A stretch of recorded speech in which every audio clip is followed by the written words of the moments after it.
to my channel. Today I'm going to talk about some of the huge differences that I see between Americans and Danes, or just America in general and Denmark in general. And please note before you go ahead with this video that most of these are my assumptions about Americans and what I see in videos, and so it might not be the reality, but yeah, here it goes. Number 1, taxes. So in Denmark we pay a really high tax. I pay the lowest amount of taxes that I can, and I pay 40% of my income.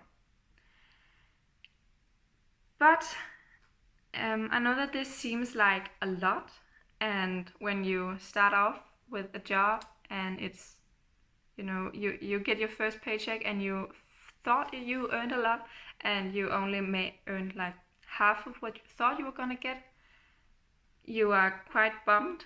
But after that you start to think about how good this is for you. Number 2, the healthcare system. So in Denmark, all of our healthcare systems are free because of the high taxes that we pay. So everything medical is free. You don't have to pay insurance. The only thing you pay insurance for is like if your car gets stolen, or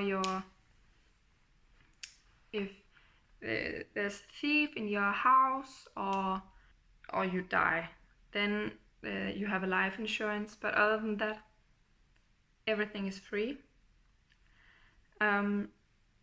which means that it's never a problem to go to the doctor. Like, you don't have to be afraid whether or not your insurance will pay it, and your taxes, it pays for everything. So in Denmark we kind of have this thought that the ones who earn the most, they also pay the highest taxes, even though they might not be the ones using these taxes. They might not be the ones who have to go to the hospital and use thousands and thousands of dollars, or kroners as it is in Denmark, to be here and be in the hospital. But in Denmark we believe that it is everybody's responsibility to take care of the others, and we have this saying called the ones with the widest shoulders, they have to carry the most. Because if you're poor or you're sick, you can't work as much, but you will still be taken care of for those who earn a lot more and might not be going to the hospital. Number 3, free education. Alright, so the next one is also according to the taxes. We have free tuition in Denmark. This means that every education is free, except a few private schools, but other than that, all education is free. The universities are free, the gymnasium, the normal classes, everything is free. So the only thing standing between you and going to that education that you really want to go to, that university, is that you improve yourself and get the grades that are needed, and not because of some financial causes, where I feel like in America a lot of people are held back for financial reasons more than what they might be capable of. So this is mostly my watch on TV shows and so on, but I feel like most you have to be exceptionally bright or clever or good at something, good at some sports or anything, to maybe earn a scholarship or something. But in Denmark there's no need for that. You just gotta work hard and it's only a few educations where you actually have to get your grades that high up. It's mostly like medicine and the very wanted business educations, and that's basically it. So in Denmark, there are so many chances for you to just go get and do what you want to do, and get that education. And it's free and it's awesome. Before we move on to the third one, I just wanted to say that in Denmark, you're paid to go to school. You get something called SU, which is the state's support to students. And it's approximately, after you pay the taxes, it's approximately 5,000 Danish kroners, which I believe is like $800 or $900. And it's enough for you to pay. If you live in a cheap apartment, then you can pay your rent and have food and all that for the month. Number 4, driver's license. In Denmark, you can't get your driver's license until you're 18. And I know that in America you can get it when you're 16. But you can't even start getting your license unless you're 17. And then you can't drive alone until you're at least 18. So we have a lot of waiting to do, and it sucks sometimes.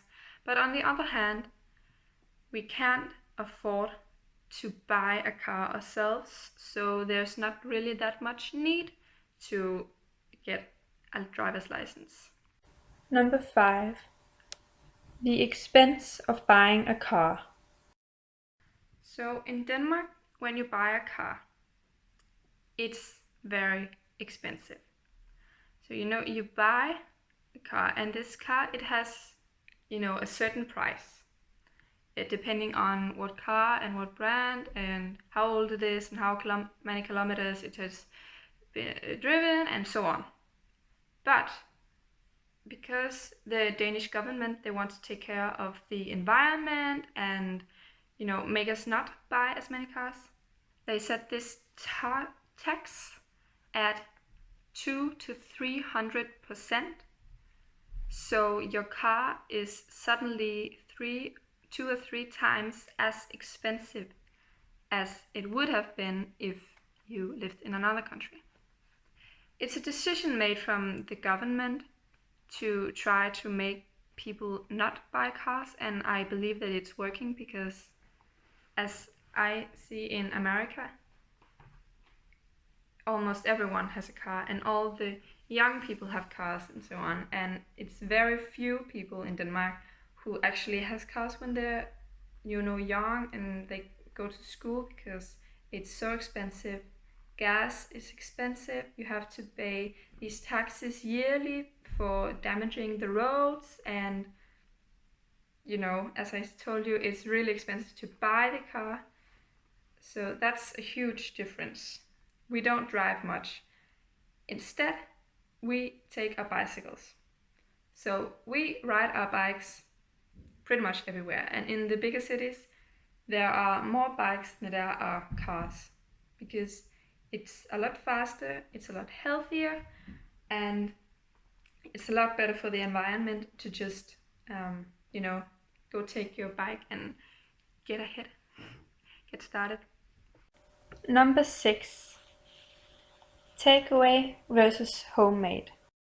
Okay, so this next one is that in Denmark, you don't usually eat out very much. You don't get a lot of takeaway. You eat most meals at home. And I know that this is different for every Dane, and I believe that in the bigger cities, more people probably have takeaway. But when you're just at home, not a lot of people eat takeaway. It's not once a week. maybe for a typical Danish family, I believe once a month is a bit high on the scale. I don't think that the average Danish family eats takeaway once a month. I think it's less than that. I know when I was little, my sister and I, we would scream from happiness if our parents told us that they didn't feel like making dinner, so we would go to McDonald's or we would order a pizza or something. You don't do that here. And after I moved away, I moved out, like 9 months ago, 9 months ago, we have gotten pizza twice. The first time was the day that we moved in, and other than that, I had takeout once. I've been out eating a few times other than that, but it's not something that you do very much in Denmark. You just don't. You go home and you make your own dinner and you eat it.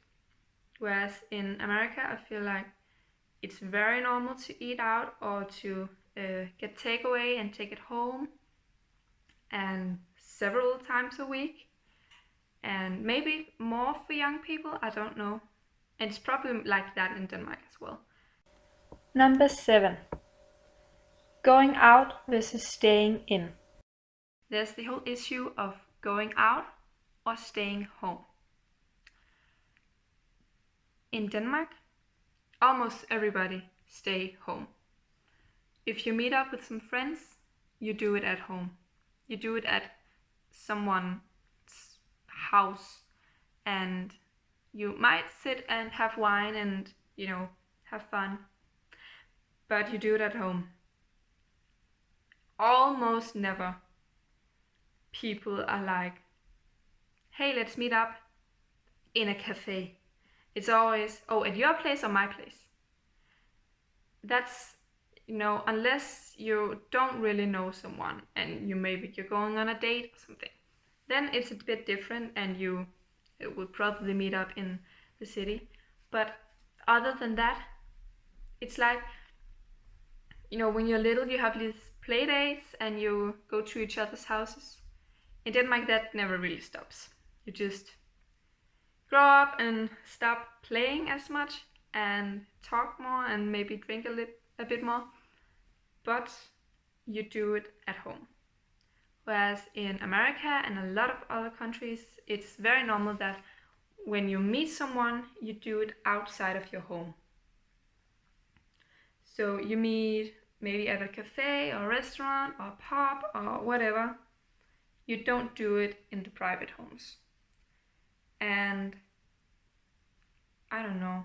As a Dane, I feel like that sounds kind of sad and also very expensive, because I have 500 kroners to myself every month, which is like, I don't know, $80 or so.